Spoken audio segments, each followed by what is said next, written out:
Grisly crimes from past. The arm in the shark case. The story hit the headlines on Anzac Day, 25th of April 1935. It was labeled in shrieking type across the front pages as "The Arm in the Shark Case."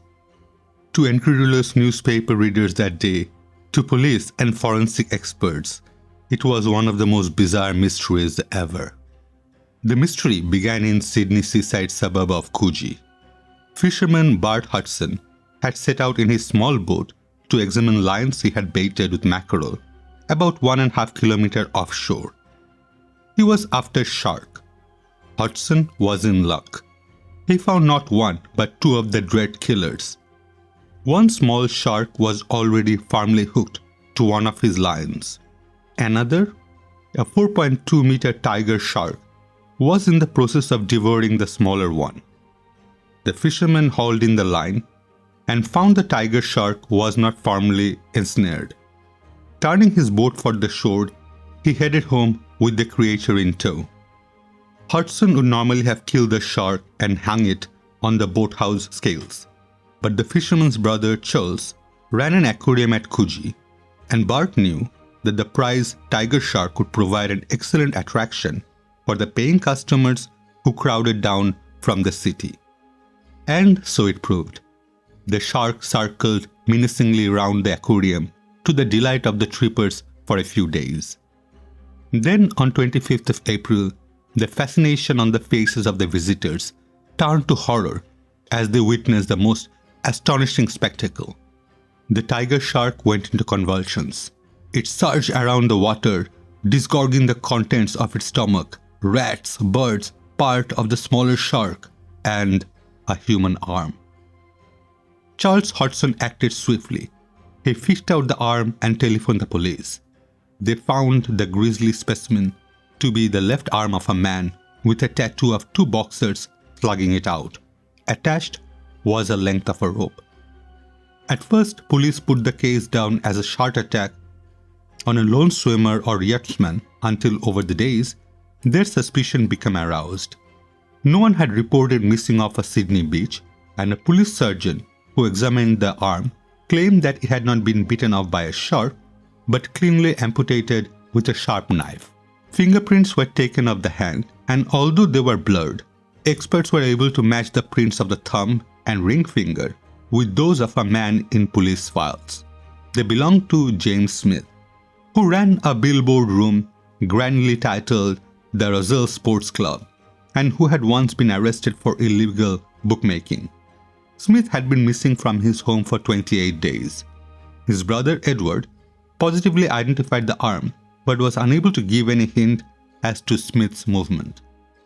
And all that the victim's wife Gladys knew was that her husband had left home, saying that he was taking a party on a paid fishing trip. The police sought out Smith's friend.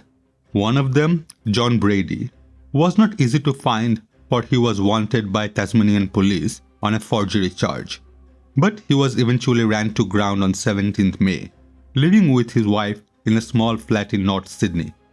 Upon interrogation, Brady admitted having stayed with Smith in a cottage in Cronulla, on the same stretch of coastlines as the shark had been caught, but denied knowing anything about the crime.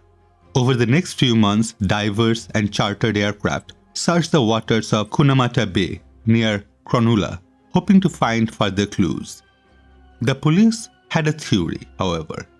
They believed that Smith went to stay with Brady's at Cronulla to plan their next fraud, but then the two men fell out over the sharing of the loot.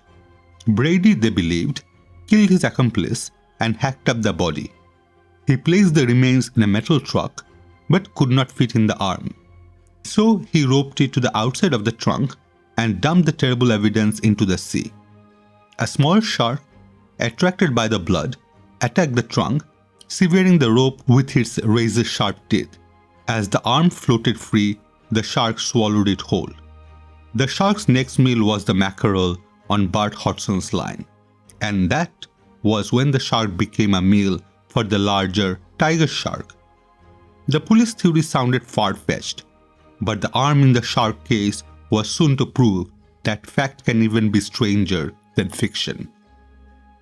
The crime that detectives believed Smith and Brady had been plotting was an insurance fraud over a yacht that had apparently disappeared. Police interviewed the yacht's former owner, whom they regarded as a key witness. But the day before an inquest was due to be held into Smith's death, the witness was found shot in his car beneath the approaches to Sydney's famous Harbour Bridge. The following day, detectives received another blow. The coroner who was to have held the inquest ruled that he could not do so without a complete body. Nevertheless, Brady was charged with murder and sent for trial. The trial lasted only 2 days. The judge refused to admit as evidence signed statements that had been taken from the witness before he was found shot dead. Without this evidence, the jury was directed to acquit Brady. 2 men were charged with murdering the witness, but they too were acquitted. Brady continued his career in crime. In all, he spent more than 20 years of his life in jail. During all that time, the only person who knew the full facts of the arm in the shark case never once hinted at what the truth might be. And the full story never will be known.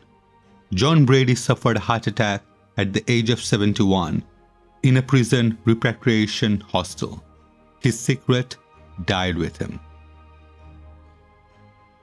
If you have enjoyed this video, please like, subscribe, and leave a comment as it helps the YouTube algorithm grow the channel.